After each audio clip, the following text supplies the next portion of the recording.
오늘은 다음 세대로의 패러다임 전환이라는 제목으로 함께 하나님의 말씀을 나누도록 하겠습니다. 따라 하시겠습니다. 다음 세대로의 패러다임 전환. 민수기 35번째 시간입니다. 숫자를 센다는 것은요 매우 중요한 의미를 갖고 있어요. 저는 30년이 이제 다 되는데도 아주 기억이 생생합니다. 군대에 있을 때예요. 군대에서는요 숫자가 매우 중요합니다. 모이면 무조건 기준을 잡고 숫자를 셉니다. 그리고 밥 먹을 때도요 모여서 숫자를 먼저 셉니다. 그리고 자기 전에도 모여서 또 숫자를 셉니다. 그리고 아침에 일어나서도 또 모여서 숫자를 셉니다. 그리고 식판에 숫자를 셉니다.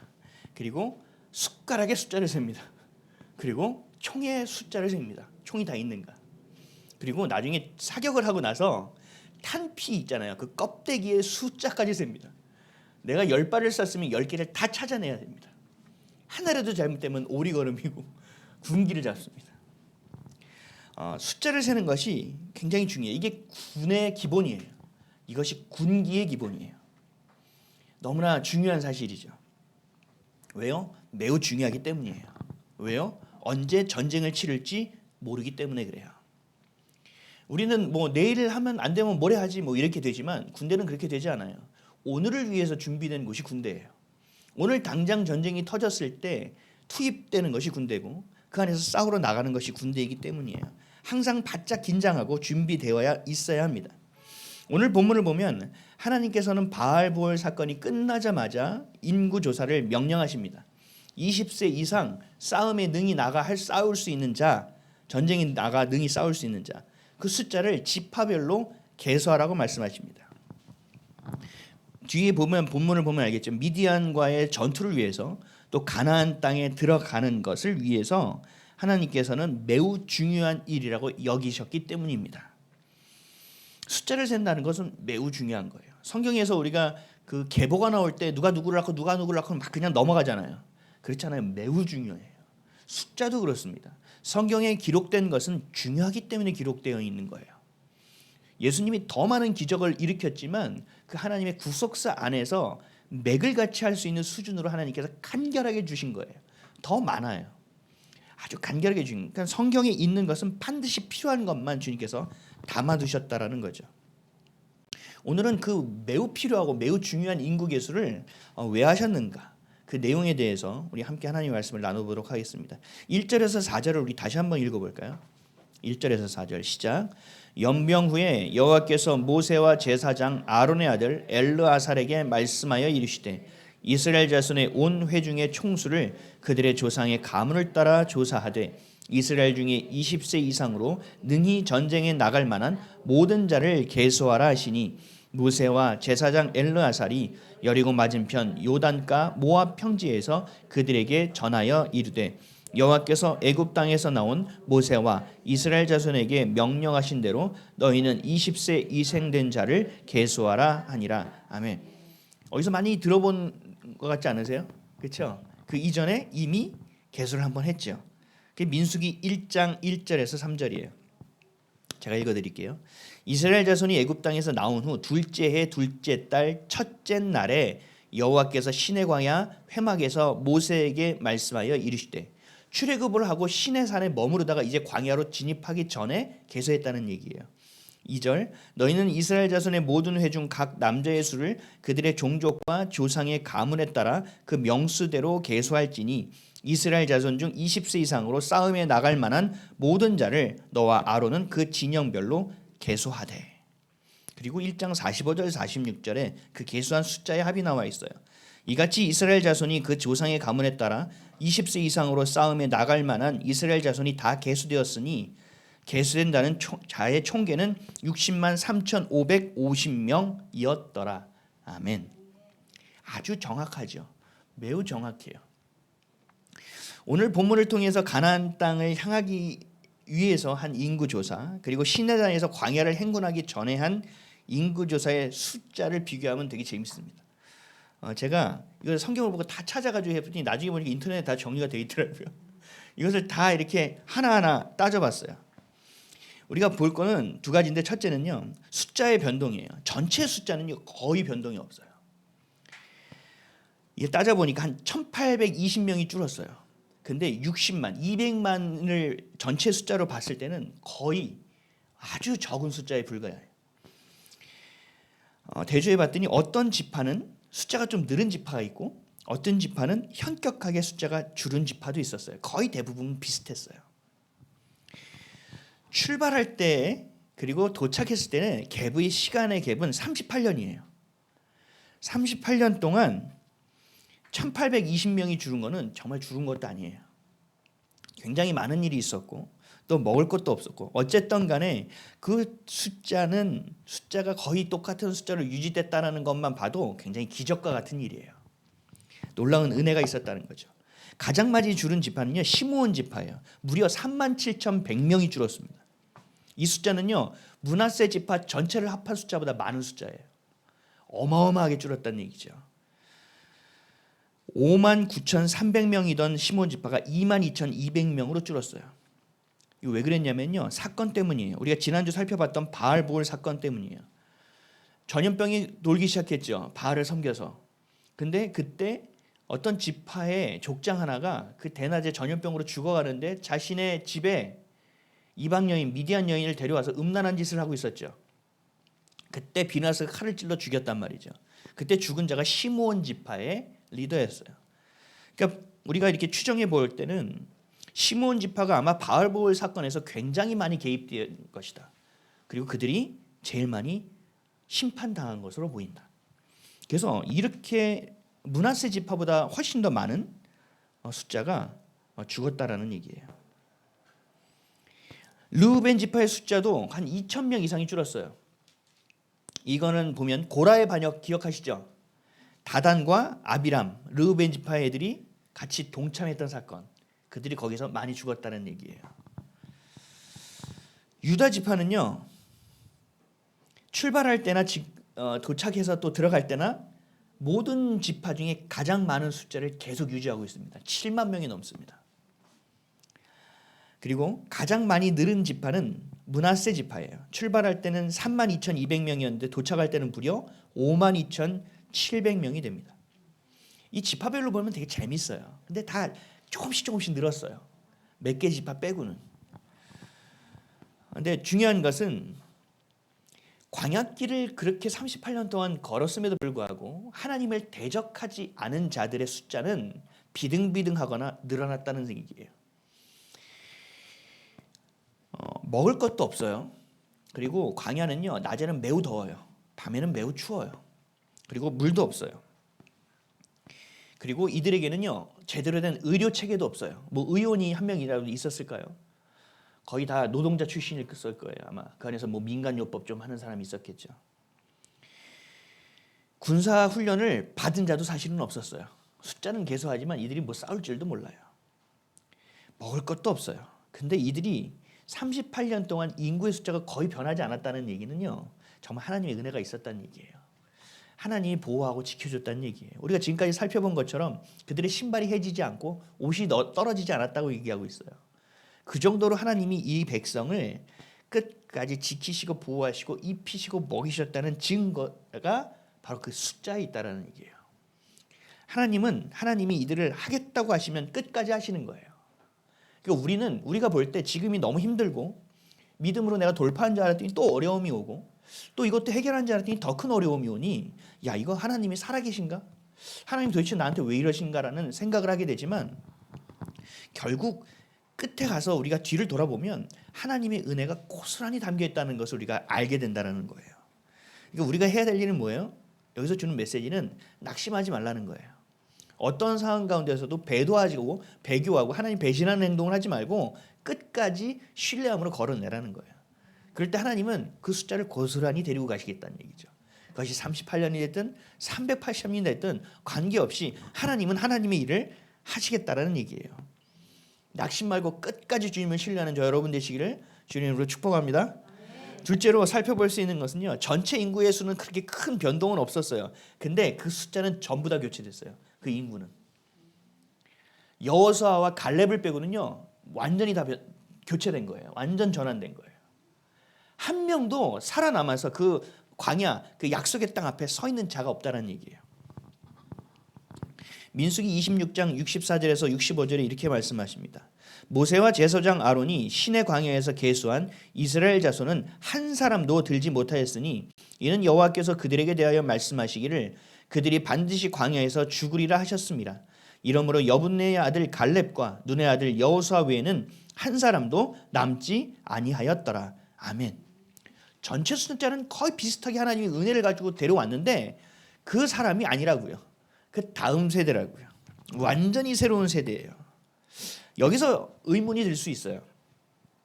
하나님이 아무리 화가 나셨다고 해도 그렇지 그 이전 세대와 다음 세대를 비교해 보자는 거예요. 그 이전 세대는 정말 노예 생활을 하면서 바닥을 경험한 사람들이에요. 그렇죠?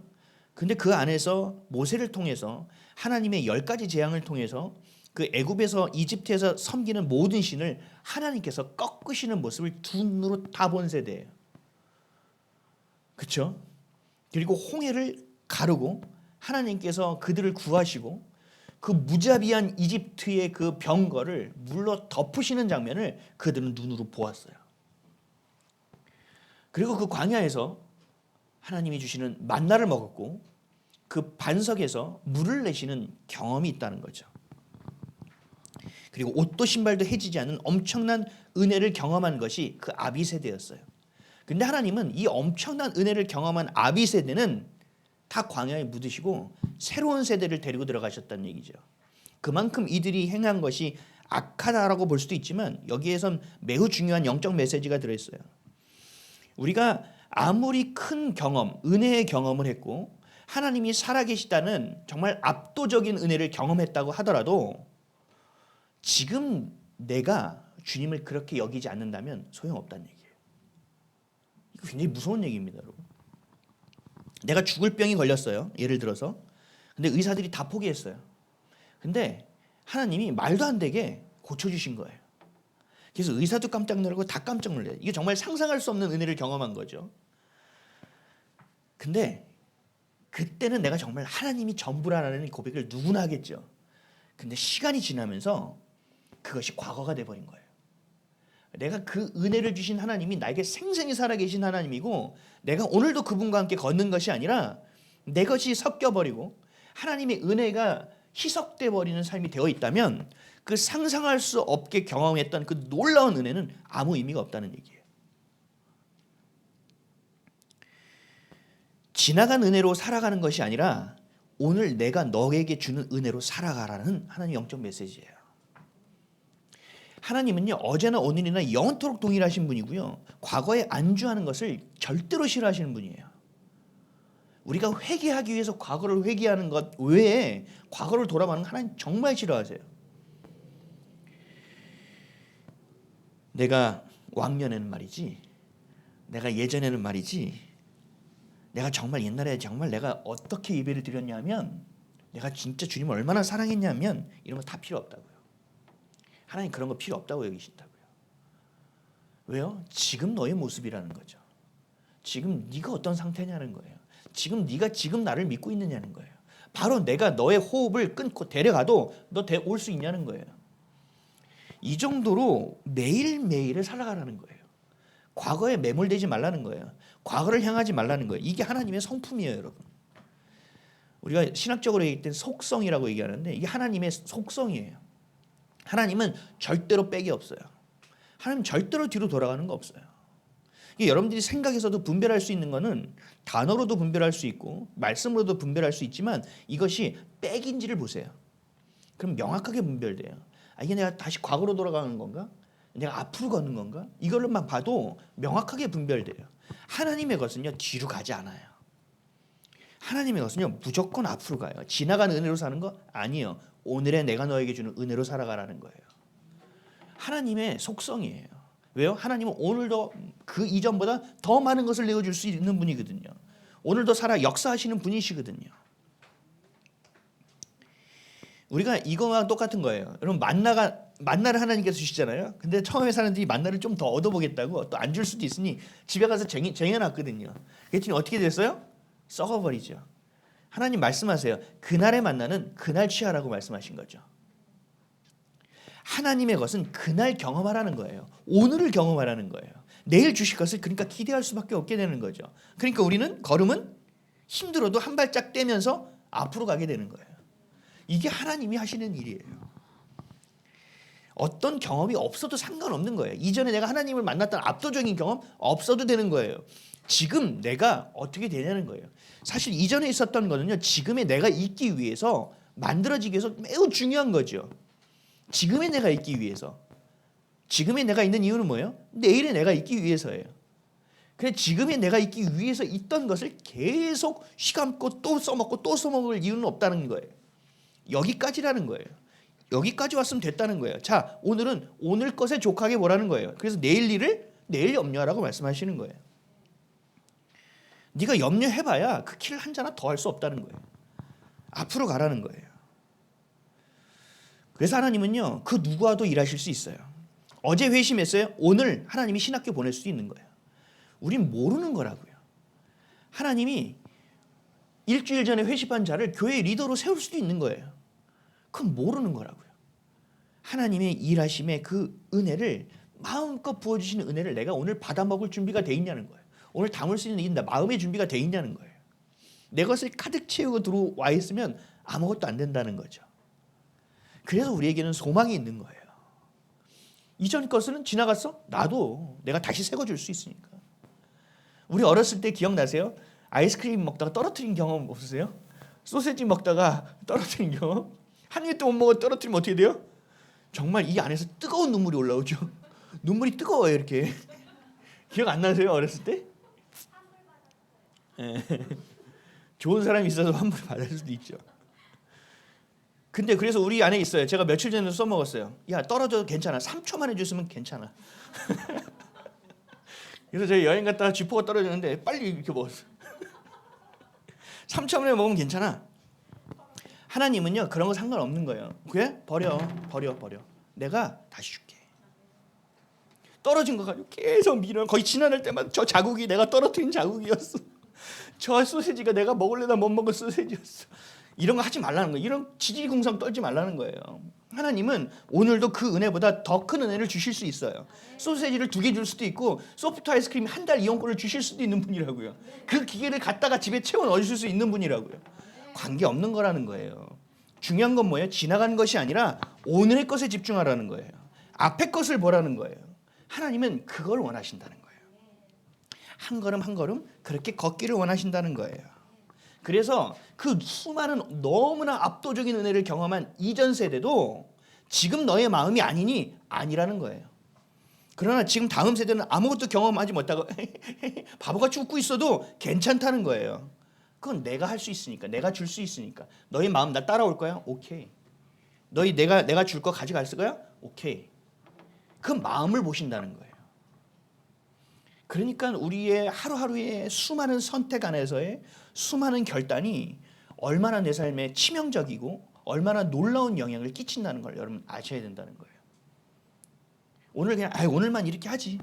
아니요. 그게 내일까지 영향을 끼치게 돼 있어요. 어떻게 해야 돼요? 끊어야죠. 우리 가문을 통해서 계속 내려오는 이 죄의 덩어리가 있어요.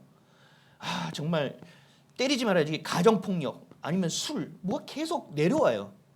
계속 가문을 통해서 내려온다고요. 배우는 것도 있고 또 통해서 내려오는 것도 있고 이 죄가 전가되는 것도 있고 그걸 보고 배우는 것도 있고 하여튼 수많은 영역을 통해서 내려온다고요.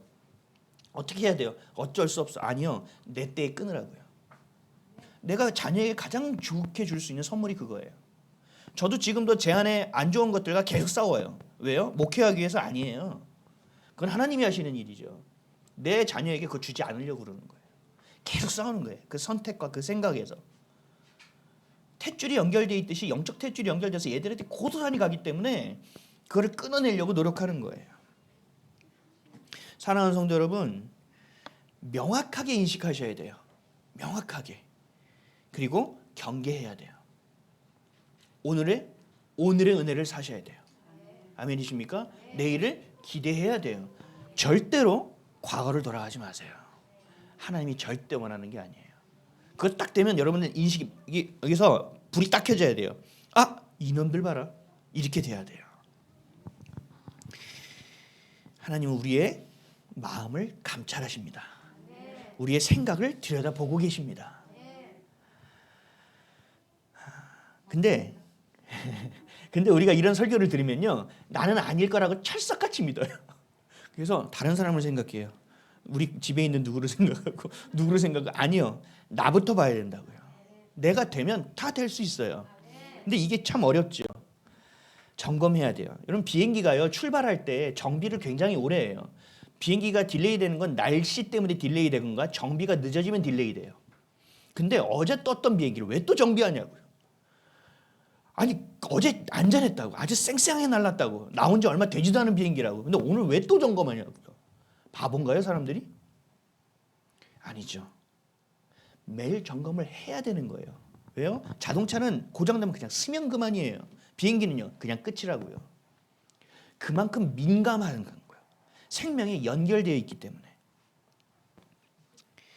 우리도 마찬가지예요. 우리의 마음을 그렇게 점검해요. 나는 아니야. 아니요. 또 점검하라고요. 저 애들이 어렸을 때 다 그러죠. 이불 개라 그러면, 아니 밤에 또 잘 건데 뭐토록 해요? 그럼 뭐라 그래요? 이 닦는 것도 마찬가지죠. 아우, 아침에 닦았다고요. 2번을 닦아요. 이가 닳겠어. 막 이런다고요. 아니라는 거예요. 그럼 저는 그렇죠. 야, 그러면 너 설거지 안 하고 너 밥 먹은 거 내일 그대로 거기다 먹어. 아니라는 거잖아요. 우리가 살다 보면 아니라는 걸 알게 되잖아요.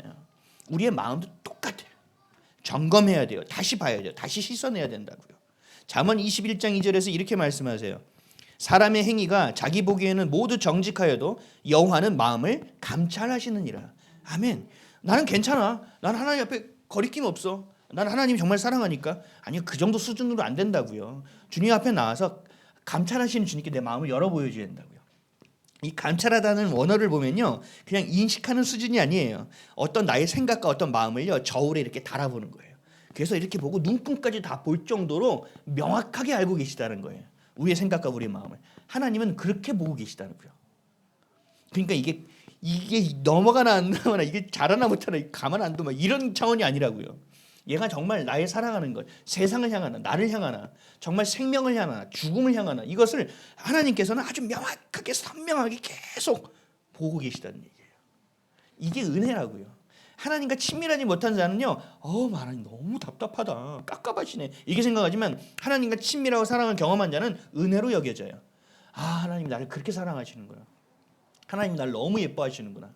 그래서 나를 어떤 것에서 넘어지지 않게 하시려고 하는구나. 아기가 처음에 걸을 때 어디로 넘어질지 몰라서 부모가 이렇게 하듯이 하나님이 나를 보고 계시는구나. 야, 얼마나 사랑하시는 거야. 근데 죄가 조금만 들어가면요, 부담스러워지기 시작한다니까. 아, 하나님 그만해요. 오늘은 좀 놔두세요. 뭐 스토커도 아니고 막 이런다니까요. 하나님 잠깐 눈 좀 감아요. 이렇게, 지금 바쁘니까. 요 정도 그냥 넘어갈 수 있지. 정말 깝깝하신 하나님. 죄가 들어가면 이렇게 돼버려요. 근데 은혜가 들어가면 그게 아니죠. 주님 감사합니다. 주님 이거 어떡할까요? 주님 이거 어떻게 했으면 좋겠어요? 하나님 내 마음 좀 봐주세요. 지금 제가 찔렀는데 아파요. 찔렀어 진짜. 쟤 또 찔렀어. 이러고 주님께 얘기하게 된다고요. 하나님은 우리의 생각과 마음을 계속 보고 계시기 때문에 그 대화가, 아유 자식이 그것도 하나 안 되고 그냥 가, 이렇게 안 하신다는 얘기예요. 하나님, 그래 아파? 어디 봐. 진짜 쟤 왜 저러니? 쟤는 놔둬, 내가 알아서 할 테니까. 일로 와봐. 하시는 분이 하나님이라고요. 여러분, 이런 경험 있어요? 부모도 이렇게 안 해준다니까요. 하나님은 우리의 마음과 생각에 이렇게 관심이 있어요. 그래서 저는 저희 자녀들이, 우리 교회 자녀들이 예수님을 만나길 원하는 거예요. 그 외로움은요, 세상의 것, 상처는요, 해결이 안 돼요. 내 마음을 헤아릴 수 있는 사람이 세상에 한 명이라도 있을까요? 없어요. 절대 없어요. 하나님밖에 없어요. 그러니까 만나야 된다는 거예요. 너의 외로움과 너의 상처와 너의 아픔을 토설하고 그것을 이야기하고 이해하고 너희들 붙들고 안아줄 수 있는 분을 만나야 된다는 얘기죠. 그게 삶에 얼마나 큰 힘이 되겠냐는 거죠. 안녕 시온이. 아멘. 그래서 정민 여인이 할렐루야. 네. 여러분, 지금 그 마음을 품고 마음과 뜻과 성품과 생명을 다해서 하나님 아버지를 찾고 있느냐? 여러분, 이게 예배예요. 하나님 이 자를 찾고 계신다고. 그 믿음과 그 예배를 통해서 주님이 일하기를 간절히 기다리고 원하시는 거예요. 세팅을 다 해놓고. 그 사람의 믿음을 통해서 하늘의 뜻이 이 땅에 이루어질 수 있는 그 그림을 기다리고 그리고 기다리고 계시는 거예요. 그래서 함께 동역하여 생명을 살리고 사람을 살리고 예수님이 다시 오실 길을 예비하고 감당케 하시는 일, 이것이 우리 아버지 하나님이 하시는 일입니다. 괜찮아요. 이렇게 여러분 아이가 돌아다니니까 어때요? 우리 생각할까요? 쟤는 질서도 없어. 쟤는 왜 가만히 앉아있지도 않아? 피가 끓어? 왜 이렇게 산만해? 여러분 이렇게 생각하는 사람 있어요? 없잖아요. 근데 왜 우리 스스로를 여러분들이 그렇게 생각하냐는 거예요. 이상한 것이 아니에요. 지금 강윤이는 이상할 수 있어요. 강윤이는 답답할 수 있어요. 왜 내 옆에 와서? 그러나 하나님은 절대 그렇게 생각하지 않으신다는 얘기예요. 아멘이십니까? 우리의 생각과 마음이 오매불망 하나님만을 바라보시기를 주님의 이름으로 간절히 축복합니다. 아멘. 결국 하나님의 심판과 하나님의 징벌로 인해서 인구의 변동은 있었어요. 하지만 이 안에서 하나님의 사랑과 하나님의 은혜도 있었습니다. 그랬기 때문에 그 모든 숫자가 거의 동일했던 거예요. 하나님의 징계와 심판은 미워서 주는 게 아니라는 사실을 아셔야 돼요. 우리를 바로 세우기 위함이에요. 깨우시기 위함이에요. 생명으로 나오라는 거예요. 자녀 됐을 때 공부해라, 성실해라. 양희은 노래 같은 공부해라, 성실해라 얘기하죠. 그렇죠? 근데 아이들이 뭐라고 해요? 한쪽으로 돌아가다 이쪽으로 나갈지어다. 들어갔다 나갈지어다. 막 이러고 막 내공을 만들죠. 근데 나중에 나이가 들면 알게 되잖아요. 하나님의 마음을요 잘 모르면 그냥 믿으세요. 그냥 들으면 되는 거예요.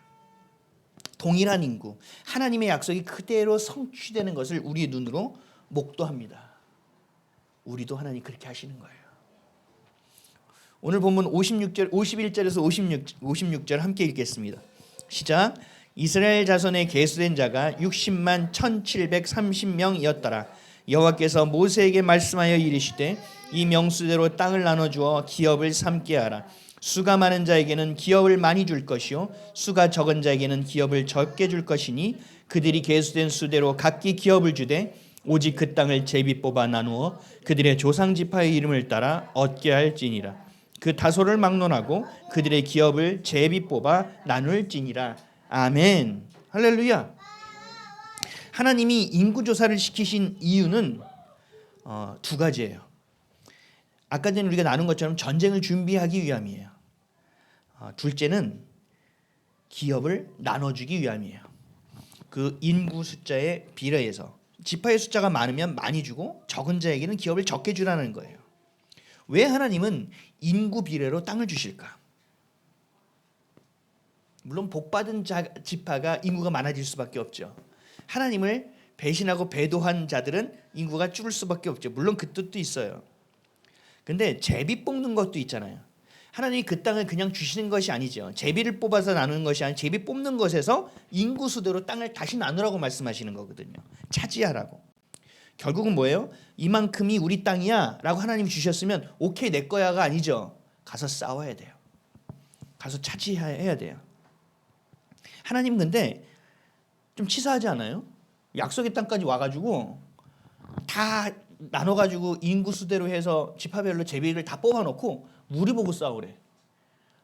참 하나님 기왕이면 좀 이렇게 해가지고 이렇게 좀 주시면 좀 좋지. 애들이 오면 하나님의 백성들 오셨습니까? 들어오십시오. 우리를 어여삐 여기십시오. 이러면 얼마나 좋아. 근데 하나님은 굳이 거기까지 가서 또 싸우라고 하는 거예요. 하나님 싸움꾼이에요? 아니에요. 하나님은요 가나안 땅을 점령하는 것이 하나님의 목표가 아니었어요. 하나님의 뜻은요 그 가나안 땅을 그냥 주고자 하는 것이 아니에요. 이스라엘 백성이 1세대가 멸망한 이유는요 광야에서 다 묻히는 이유는 가나안 땅을 목적으로 보았기 때문이에요. 근데 하나님은 그렇게 보지 않으셨어요. 여정 중에 하나로 보셨어요. 그 여정을 걷기 위한 하나의 선물로 보셨다고요. 완전히 시선의 차이가 있는 거죠. 시각의 차이가 너무나 큰 거죠. 가나안 땅을 차지하는 그 여정 가운데 하나님께서 우리에게 원하시는 것은 뭐냐? 믿음을 갖기 원하는 거예요. 그 여정 가운데서 부르심의 이유를 찾기를 원하는 거예요.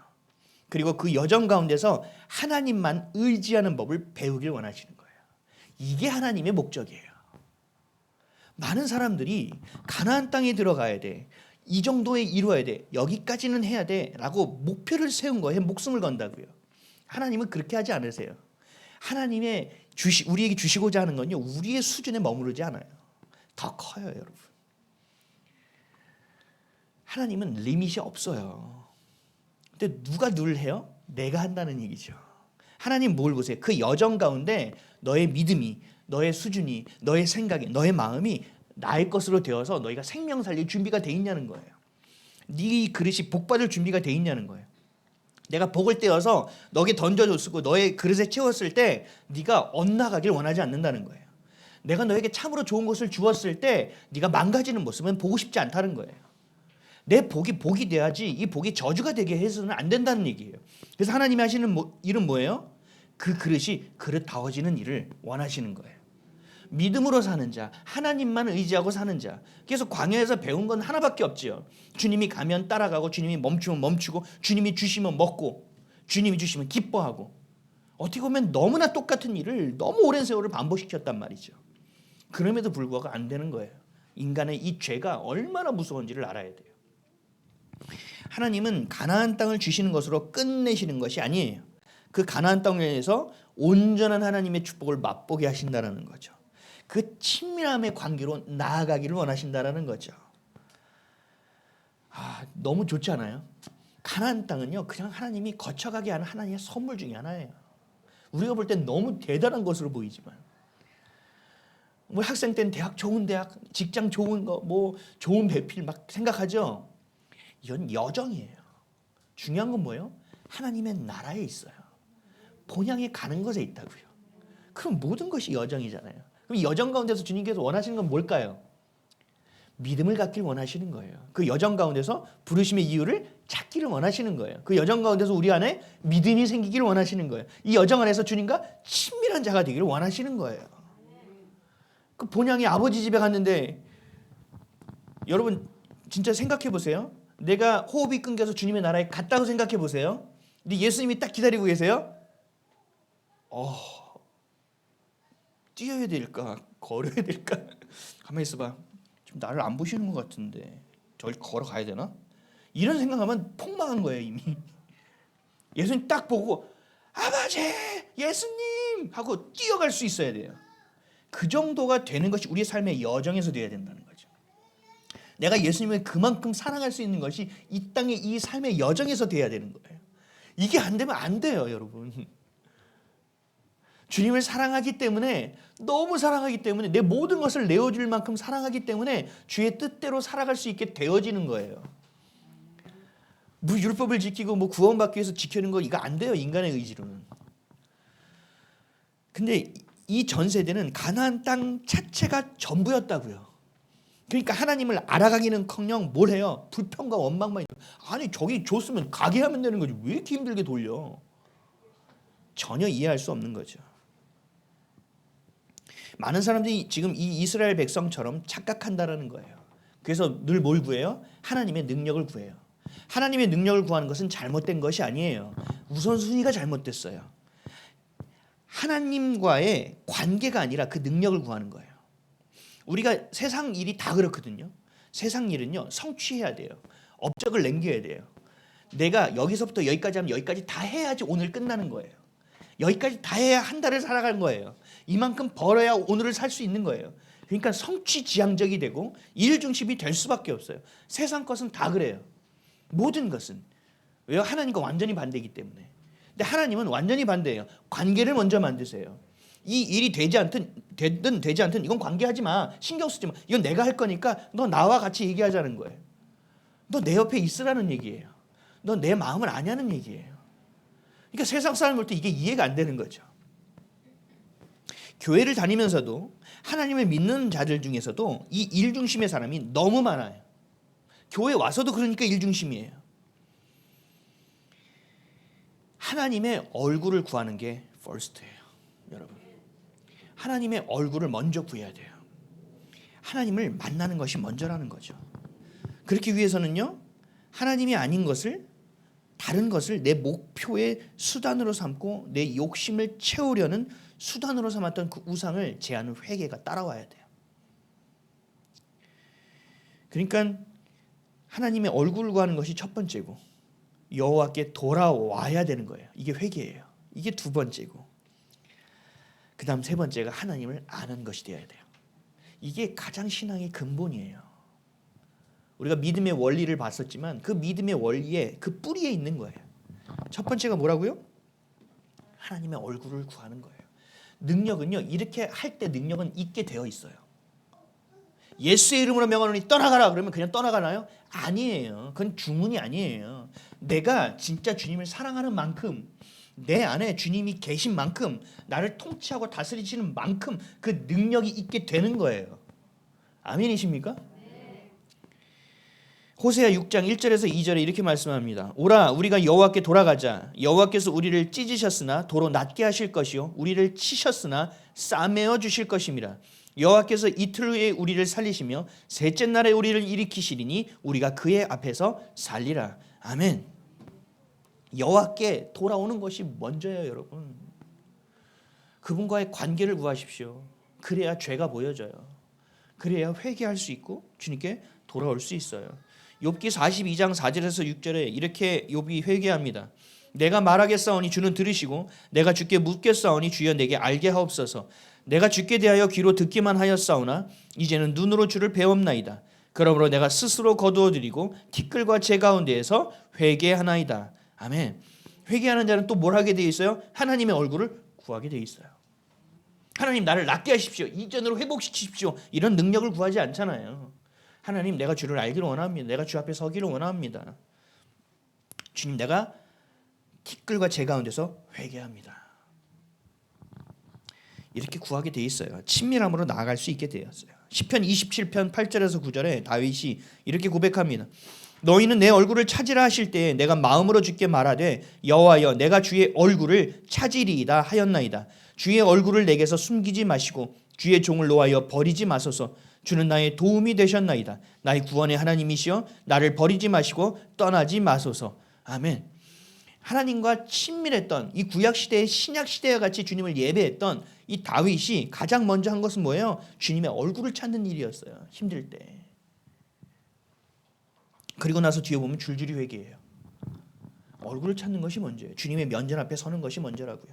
그러니까 은혜의 자리, 기도의 자리를 내가 지키는 것이 먼저라고요. 거기에 내가 먼저 서 있지 않으면 이길 수가 없어요. 그럴 때 하나님이 누구인지를 알게 됩니다.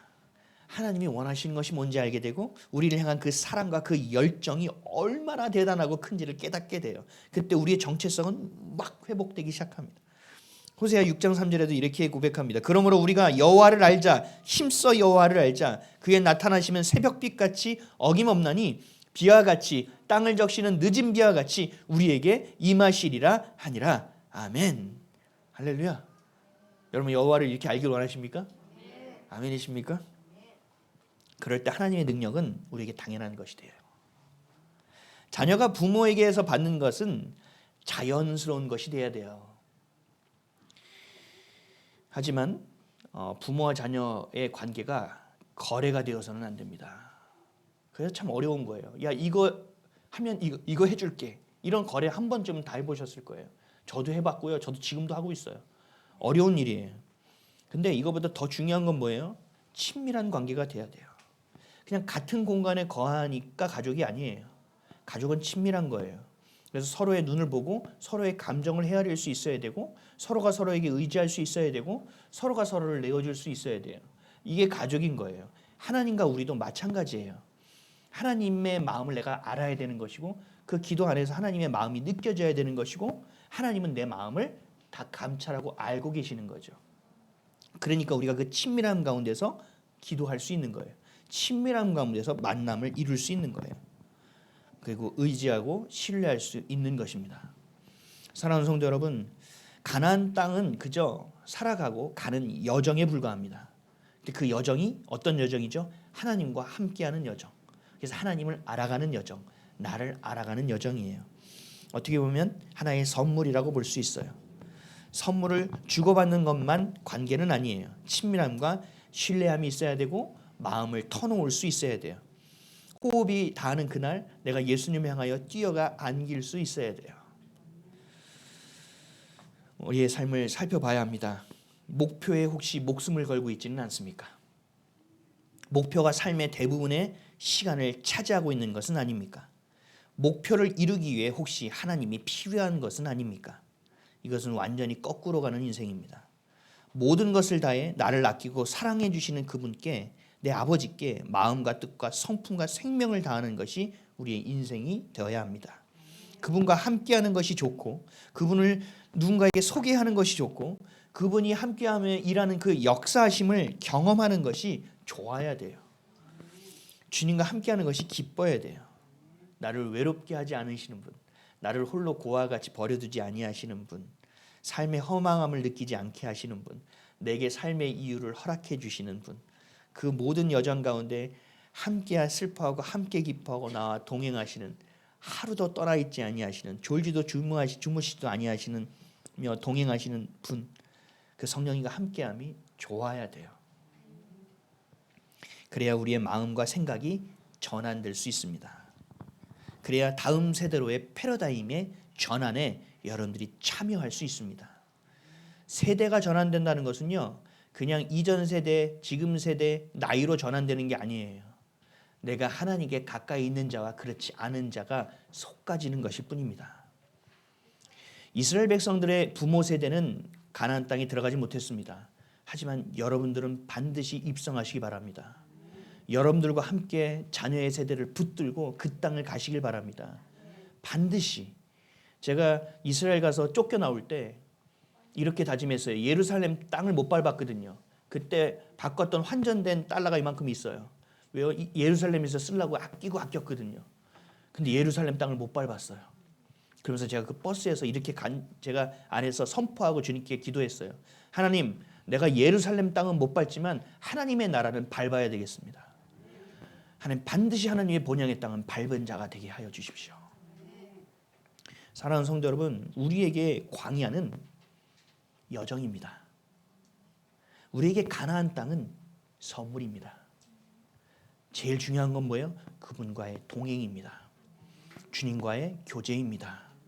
그 안에서 호흡이 닿는 그날까지 주님이 주신 그 기쁨과 평안과 그 사랑 안에서 마음껏 약속을 붙들고 마음껏 약속을 취하고 마음껏 그 약속을 만끽하는 진짜 자녀다운 자녀 되는 저와 여러분 되시기를 예수 그리스도의 이름으로 간절히 축원드립니다.